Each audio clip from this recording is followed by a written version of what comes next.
I lobbied pretty hard for this next speaker to introduce her for a variety of reasons, but we'll get to that in a second. Linda McMahon is the former CEO of World Wrestling Entertainment. She helped develop WWE from a small regional company into a national corporation. She's a real success story. Linda also ran for the United States Senate twice in her native state of Connecticut. So my question to you is, Republicans, are you ready to rumble?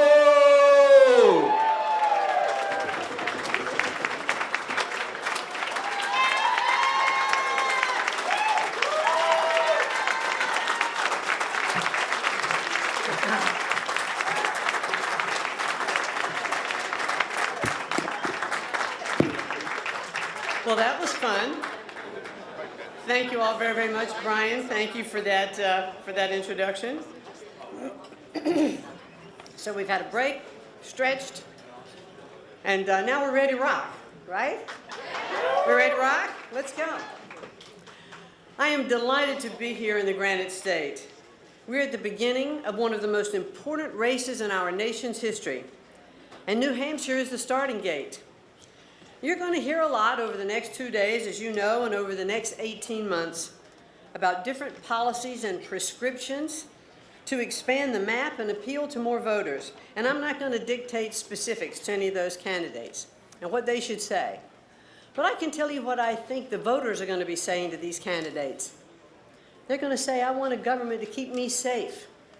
I want a government that gives me the freedom to pursue my dreams. A strong economy that enables me to have a job, support my family, and a government that can provide a safety net for those that are really in need.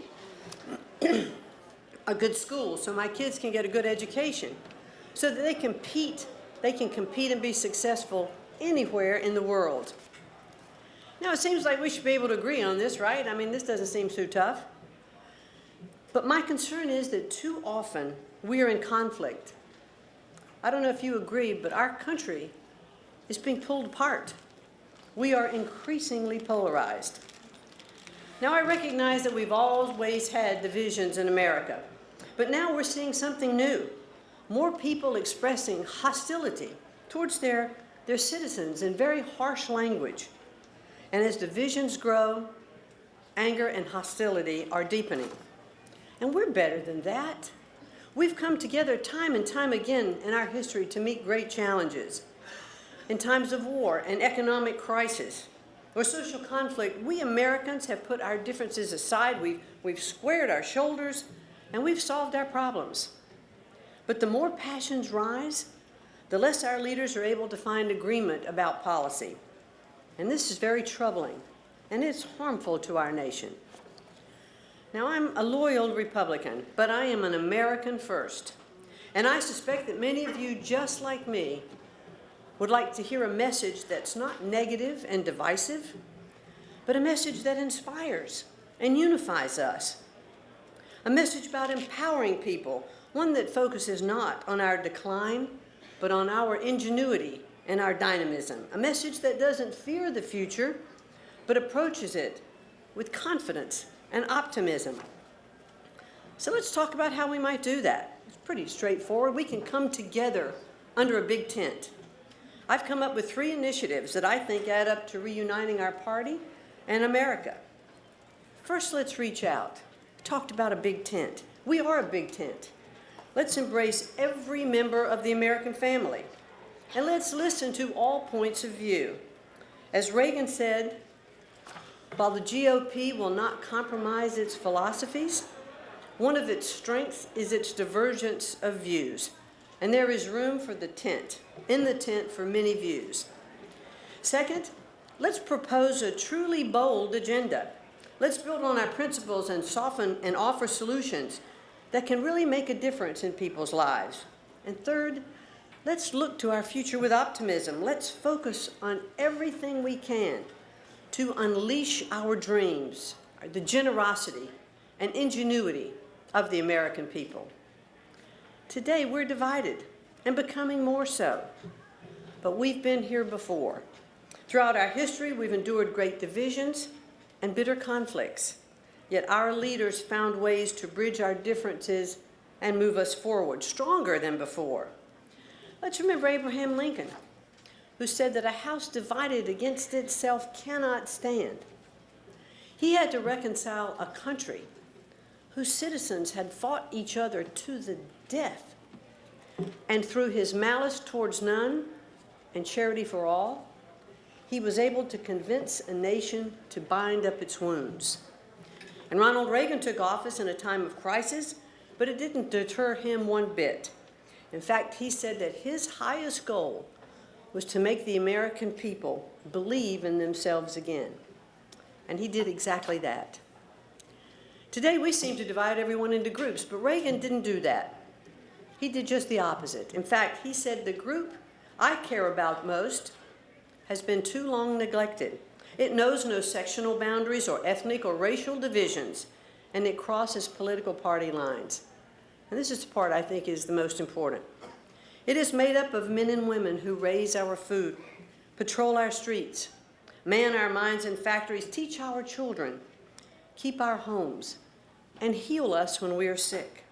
Professionals, industrialists, shopkeepers, clerks, cabbies, and truck drivers. It is, in short, we, the people. The record of great leaders such as these reminds us at the crucial moment in history that what unites us is far greater than what divides us. So let's follow in their footsteps.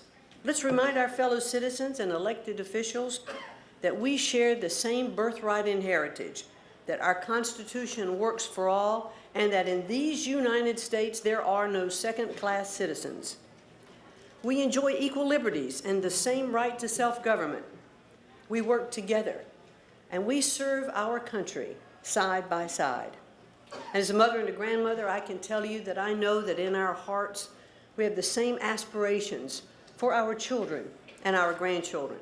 So let's reach out, let's speak to each other and listen to each other, because we are all Americans. Second, let's build on America's principles and propose a really bold agenda.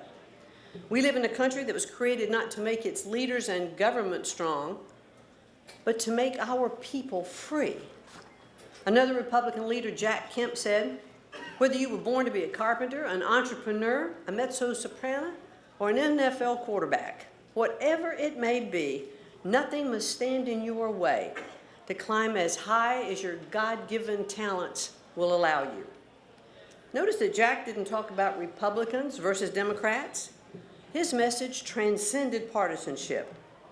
Think what that message could be to so many people today who are downtrodden. Sure, the stock market's up, corporations are making a lot of money, but ask the average person, ask millennials. Most of them don't feel it. Millennials probably don't even know what the American dream is.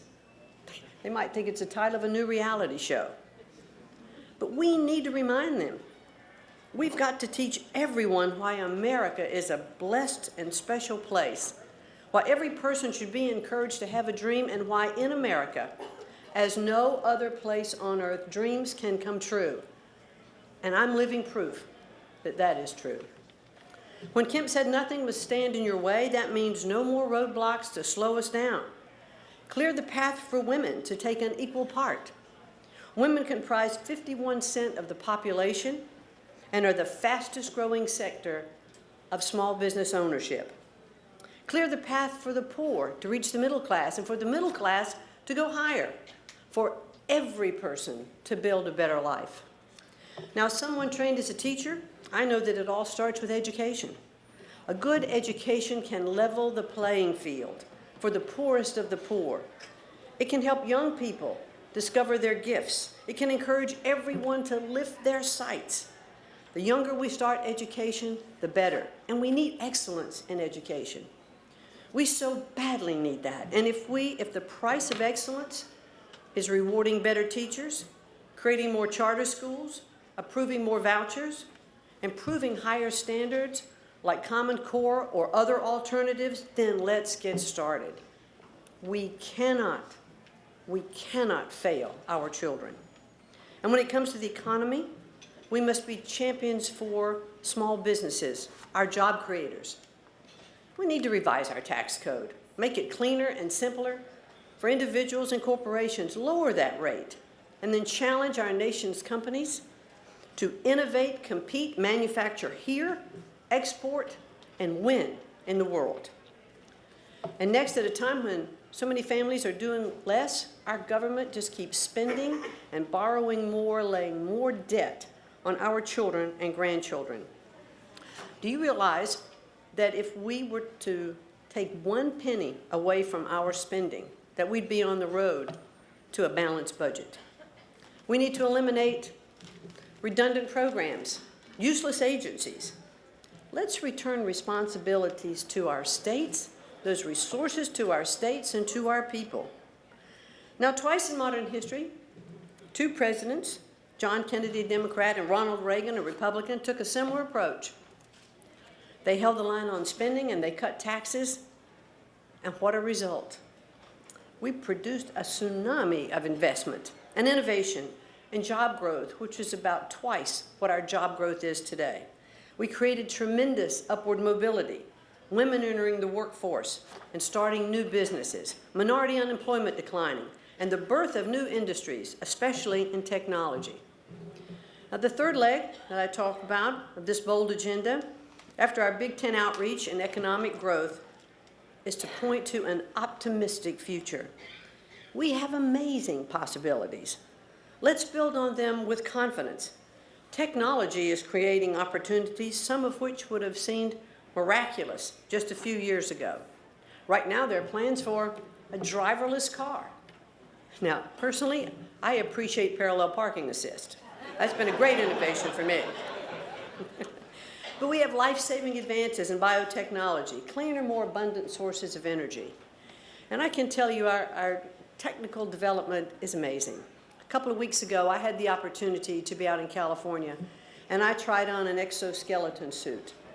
These suits are being developed to help our returning veterans who are paralyzed, people who have had strokes or accident victims, and many more things. It was pretty humbling to sit in a chair, have this suit put on, get strapped in, try to pretend my legs were paralyzed, lean forward, have that suit stand me up, and with a little lean to the left or to the right, it moved my legs and allowed me to walk. Now you can imagine a veteran sitting in a chair, being a prisoner to that chair, suddenly standing and walking. It was truly miraculous.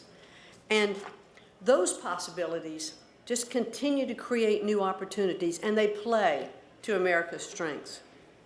Empowerment, opportunity, competition, the power of innovation, this is our DNA. It is what Americans do best, and it is what our country needs most. So let's go forth with confidence, with optimism, with bold ideas.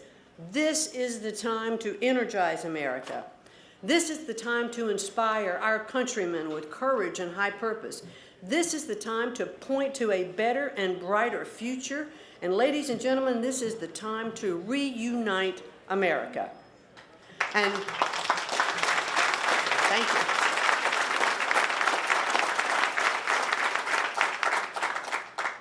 And as Republicans, we must lead the charge. Thank you very much for inviting me and for listening this morning.